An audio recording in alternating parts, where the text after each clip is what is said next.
I'd like to welcome everyone.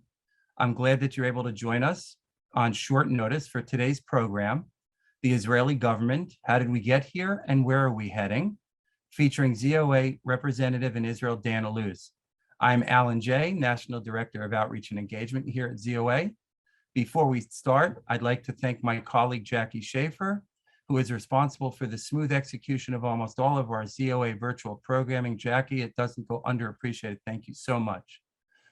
I hope you've all had the opportunity to join us these past 2 years for some of our more than 100 Zoom with ZOA webinars. The very good news is that we've begun and are gradually ramping up to hosting more and more live ZOA events again. In February, we hosted a very successful live ZOA regional gala in Florida. We've hosted several live meetings across our regions. A large contingent marched in the Israel Day Parade in New York City just a few weeks ago.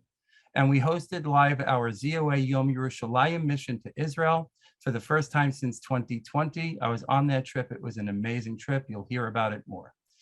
And I'm proud to share with you that just today, ZOA President Mort Klein was among an honored group who spoke at a live International Religious Freedom Conference in Washington, D.C. And Director of ZOA's Center for Law and Justice, Susan Tuckman, testified live today at the City of New York City Council hearing addressing anti-Semitism in city schools. Before we get to the webinar, here's a short list of other issues we've been working on here at ZOA.